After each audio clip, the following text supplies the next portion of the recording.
Ya también quiero saludar y darle los buenos días a mi compañero y amigo Milton Pérez, que como saben pues está en Argentina, en Buenos Aires, dándole cobertura a lo que vive ese país, a propósito de que este domingo será el balotaje. Milton, ¿cómo estás? Buenos días. Hola Liz, amigos, buenos días, saludos desde Buenos Aires. Acá sigue el postdebate después del último cara a cara entre Milei y Massa, los candidatos presidenciales que se enfrentarán el domingo en las elecciones, y hay mucha expectativa de lo que pueda pasar en un pronóstico que ha sido calificado como reservado. Hay un empate técnico, dicen las encuestas, nadie se atreve a decir quién tiene mayores opciones de ganar la presidencia el domingo. Vamos a hablar ya mismo con Mariano Ferreira. Él es el director para Argentina de la Asociación Latinoamericana de Consultores Políticos, para analizar cuál es la situación en este momento, la situación político-electoral de la Argentina. Y también vamos a estar conversando con el general Patricio Carrillo, asambleísta de Construya, a propósito de que se consolida este pacto en la Asamblea entre la Revolución Ciudadana, Partido Social Cristiano y el movimiento oficialista ADN para llevar a la presidencia de la Asamblea a Henry Kronfle. Veremos qué traen esos acuerdos, la postura de Construye frente a eso, que ya se convertiría en la oposición democrática al interior de la Asamblea.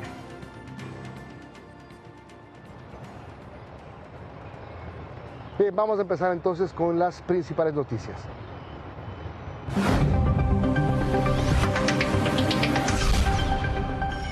Sí, les contamos que efectivamente hay un acuerdo legislativo para elegir a las nuevas autoridades de la Asamblea. El gobierno va en alianza con los correístas y los socialcristianos. El anuncio se hizo durante la ceremonia de entrega de credenciales.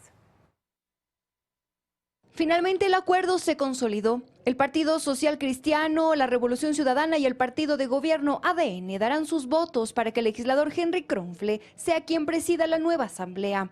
Apoyará la candidatura propuesta de Henry Kronfle y pues estaban conversando todavía los nombres que eventualmente irían en representación de cada una de las bancadas a las diferentes ubicaciones. Nuestro acuerdo en efecto será para tener los votos para las leyes económicas urgentes de nuestro presidente. Que para llegar a este acuerdo hubo condiciones claras, que limar roces y una agenda en común sobre la mesa, dice el mismo Kronfle. Pero lo principal que debe de conocer el país es que hay que fortalecer la base de la pirámide, y la base de la pirámide es qué es lo que va a trabajar la Asamblea Nacional. Pero este acuerdo entre las fuerzas políticas busca también captar las dos vicepresidencias y las primeras vocalías del Consejo Administrativo de la legislatura y con ello hacer una mayoría. De lo que tengo entendido, serán dos legisladores de la Revolución Ciudadana quienes también ocupen las dignidades del CAL. Lo que está claro, dicen, es que en este acuerdo no habrá apoyo para el juicio político a la fiscal general del Estado. De este acuerdo se quedó fuera Construye. El asambleísta Patricio Carrillo dice que tienen una agenda propia, pero que están dispuestos a dialogar. Y hacemos una convocatoria. Somos un grupo importante de asambleístas que queremos conversar sin duda. No creemos que estos pactos poco transparentes nos lleven a algo bueno. Con esto, la conformación de la nueva asamblea se podría definir así. Esto siempre y cuando, a la hora de elegir, los acuerdos se conviertan en votos. A 10 días de que el presidente Guillermo Lasso deje el poder, las críticas no dejan de lloverle. El pasado 27 de octubre, la Cancillería lanzó una licitación para contratar el servicio de organización de eventos para la transmisión del mando presidencial por un monto referencial de $600.000. En los términos de referencia se describe, por ejemplo, la cotización de almuerzos y cenas VIP, alojamiento, desplazamiento de invitados internacionales, así como obsequios para invitados especiales. Frente a ello, el presidente electo, Daniel Noboa, escribió en su red social X: he dispuesto al equipo de transición buscar eficiencia y responsabilidad, que se trabaje con el gobierno saliente y se gaste menos del 50% de la cantidad presupuestada para el cambio de mando. 7:06 de la mañana y hoy al mediodía en Carondelet se realizará una nueva reunión del Consejo de Seguridad Pública y del Estado, COSEPE. En la cita participará el presidente electo Daniel Noboa, quien aún no ha hecho público los nombres de los ministros de su frente de seguridad. Fue el primer compromiso entre el gobierno saliente y el entrante. Así se conoció tras la reunión que mantuvieron Daniel Noboa y Guillermo Lasso el pasado 17 de octubre, cuando empezó oficialmente la transición. Casi un mes después finalmente tiene fecha. Este martes 14 de noviembre al mediodía en Carondelet se convocará a un nuevo Consejo de Seguridad Pública y del Estado, COSEPE, donde estará presente el presidente electo Daniel Noboa. Ahí se espera, según se acordó en el primer encuentro, que Inteligencia, Fuerzas Armadas y Policía Nacional expliquen al mandatario entrante la situación por la que atraviesa el país en materia de seguridad, tema nada alentador. 2022 cerró con una tasa de homicidios de 26 por cada 100.000 habitantes. Pero 2023 podría terminar, según proyecciones, con una tasa de 40 homicidios por cada 100.000 habitantes. Un tema que Noboa sabe complejo. En su plan de gobierno hace referencia a niveles de inseguridad alarmantes, a un fenómeno que se agrava a diario, y por eso ahí plantea estrategias como el fortalecimiento de las instituciones de seguridad, una reforma al sistema judicial y policial, rendición de cuentas, participación comunitaria, prevención de la violencia, ciberseguridad y fortalecimiento de los programas de rehabilitación y reinserción. Pero aún no ha sido definido quiénes conformarán su frente de seguridad. Entre los 10 nombres que ha dejado conocer de su gabinete, aún no se define a los ministros de Interior y Defensa, ni a los directores de inteligencia y del sistema de rehabilitación social. Se acordó que en esta reunión de carácter reservada, el gobierno saliente otorga información bajo juramento. En el COSEPE participan el presidente y vicepresidente de la República, los titulares de la Asamblea y de la Corte Nacional, así como los ministros de Gobierno, Interior, Defensa y Relaciones Exteriores. Además, el jefe del Comando Conjunto de las Fuerzas Armadas y el comandante general de la Policía. Por el contexto, una reunión de suma importancia acordada hace casi un mes, convocada finalmente para este martes, a días del cambio de mando.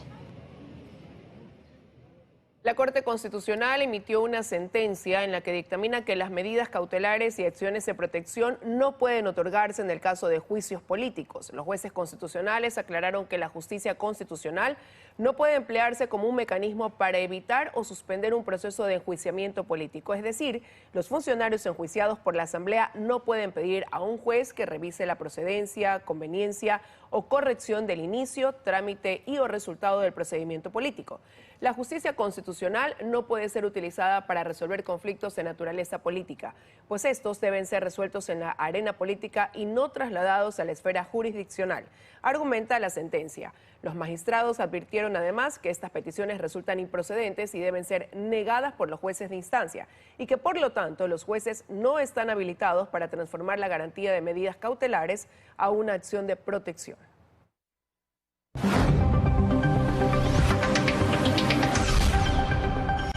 A nivel nacional se suspenden los cortes de luz en la primera franja horaria desde hoy 14 de noviembre hasta el 16. Los apagones dejan una pérdida económica de $1.000 millones en el sector comercial del país. Que debido a las condiciones favorables en los embalses y a las acciones realizadas, se suspende el primer horario de desconexiones programadas en el país. Es decir, desde las 7 hasta las 10 de la mañana, aseguró este lunes mediante este comunicado el Ministerio de Energía y Minas. Esta acción empieza a regir desde el martes 14 hasta el jueves 16 de noviembre. No obstante, las pérdidas económicas en el sector comercial de Ecuador continúan ascendiendo. En esta tercera semana de apagones, el monto ya bordea los $1.000 millones. Y es que cada hora sin luz representa una pérdida de $18 millones para el comercio en Ecuador. Hoy nos enfrentamos a días que podrían ser negros, no por la oferta, sino por la oscuridad en la que tengamos que vivir. Y eso preocupa a muchísimos de los sectores. En su momento, autoridades solicitaron que la empresa privada invierta en energía eléctrica, pero desde el Comité Empresarial Ecuatoriano se asegura que hace falta la dotación de herramientas y la ejecución de un plan en específico por parte del Gobierno Nacional. La generación que puede hacer el sector privado con sus plantas propias en la medida en que estén en condiciones óptimas es que consumen combustibles. Conversamos varias veces con las autoridades justamente de buscar que ese combustible tenga un valor de generación eléctrica y no el valor tradicional. Mientras tanto, los comerciantes en el país implementan medidas alternativas para no dejar de vender durante los ya conocidos apagones, que inclusive en Guayaquil duraron al menos 3 horas este lunes. Hay momentos que no podemos hacer los exámenes. Ya ahí nos tenemos que dirigir lo que es a otros locales para poder hacer los exámenes. Y aunque los cortes de energía se suspenden ciertos fines de semana y en determinadas franjas horarias, el Gobierno Nacional aún no anuncia la fecha de culminación de los apagones, causando incertidumbre en el sector comercial del país. Petroecuador lanzará hoy el proceso para la importación de gas natural para Termogas Machala, con el que buscan obtener 45 millones de pies cúbicos por día en un plazo de provisión de 135 días. En la coyuntura de la crisis energética, Termogas Machala requiere gas para la producción eléctrica y en este sentido, anunció el gerente de Petroecuador que sacarán ya la licitación para el proceso de importación de gas.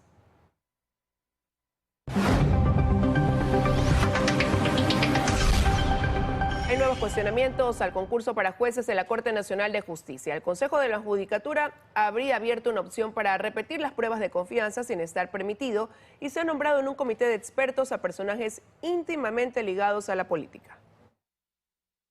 Y si no hemos podido, no hemos sido capaces de evitar estas eventualidades, pues tendremos que asumir la consecuencia de que está afectado el concurso. El vocal del Consejo de la Judicatura, Fausto Murillo, se refiere así a la serie de cuestionamientos que pesan sobre un polémico concurso para la designación de jueces de la Corte Nacional de Justicia. Antes se habló de aumento y baja de puntos sin sustento para postulantes, y esta vez un comunicado en el que se abre la opción de repetir las pruebas de confianza. Murillo dice que ya pidió explicaciones. Que ya hoy en la mañana ha emitido un memorando pidiendo a las áreas técnicas que hagan conocer al Pleno los informes previos para haber tenido la posibilidad de enviar ese correo electrónico a los postulantes. De hecho, varios de los postulantes denunciaron en redes sociales haber recibido este correo. Para el exdirector de la Judicatura, Santiago Peña-Herrera, las pruebas de confianza son excluyentes, es decir, se ejecutan una sola vez pase quien pase, y por ello esta segunda oportunidad huele mal. Puede ocurrir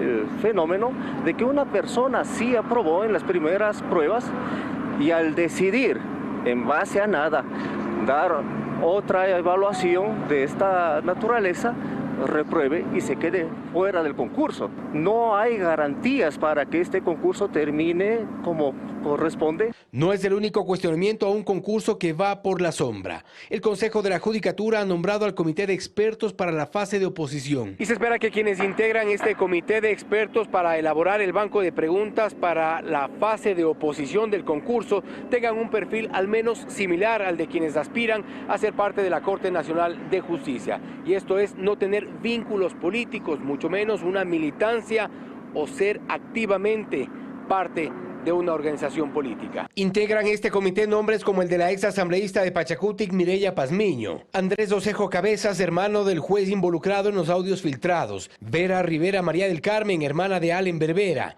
Marcelo Jaramillo, ex ministro de Educación de Lenín Moreno, o la ex candidata a la alcaldía de Quito, Jessica Jaramillo, además de los hermanos Galo y Roberto Blasio, hermanos de una jueza de la Corte Nacional de Justicia. En fin, los perfiles generan dudas al vocal de minoría Fausto Murillo. Porque la materia de casación es altamente técnica, especializada. Yo analicé las hojas de vida y llegué a la conclusión de que no tienen esa formación y por eso me aparté. Así se suman argumentos a un clamor que llega de varios sectores con el propósito de parar un concurso lleno de vicios, cuestionado en cada una de sus etapas. Un concurso que no deja ver claridad, que se pelea con la transparencia. 7:16 de la mañana, momento de irnos a nuestra primera pausa, pero enseguida regresamos con más información.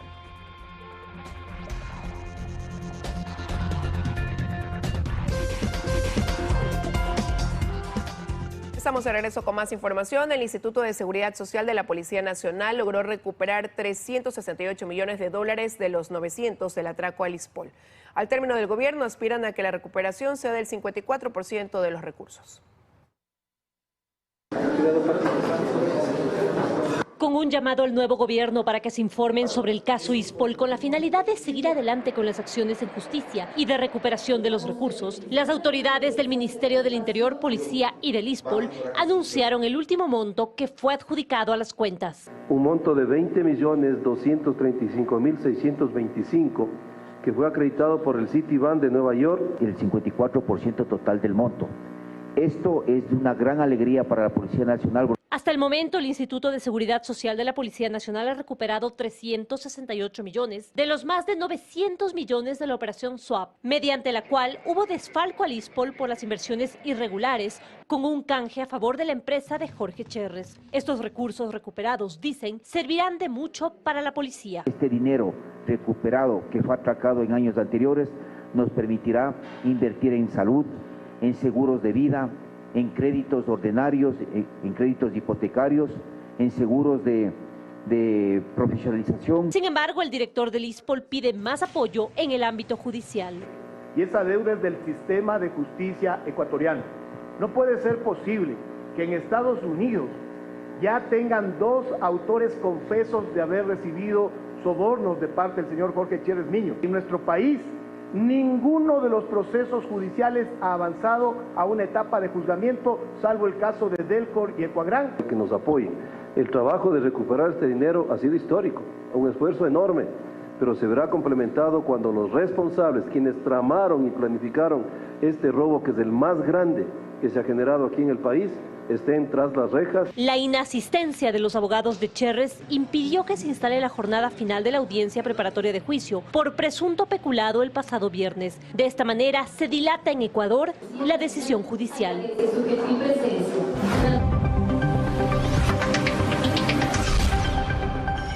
Siguen los hechos delictivos a nivel nacional. Durante este fin de semana, 12 personas fueron asesinadas en la zona 8 conformada por Guayaquil, Durán y San Borondón. Esto mientras que en la provincia de Los Ríos se registraron 19 asesinatos. El crimen más reciente ocurrió durante esta madrugada en Mucholote 2, en el norte de Guayaquil, en donde 3 personas fueron asesinadas. Las autoridades informaron que el ataque estaba dirigido al conductor de un vehículo que recibió 9 disparos. Otro hecho violento se registró en los exteriores del estadio de Melec. 2 personas fueron asesinadas y 6 resultaron heridas. Varios hinchas señalan que este crimen respondería a pugnas internas entre las barras por la venta de drogas dentro y fuera del estadio. Mientras que en Durán este sábado 7 personas fueron asesinadas durante un cumpleaños. Aparentemente en la celebración se encontraban presuntos integrantes de un grupo criminal que eran el blanco de los atacantes. Durante este fin de semana y lunes, en total 12 personas fueron asesinadas en la zona 8, conformada por Guayaquil, Durán y San Borondón. Momentos de terror también se vivieron en la provincia de Los Ríos, donde se reportaron 19 asesinatos en este fin de semana en diferentes cantones. Entre los casos hay una persona que fue quemada viva en Babahoyo y otra que fue baleada mientras festejaba su cumpleaños. Del domingo previo a la segunda vuelta en Argentina, los ciudadanos ya se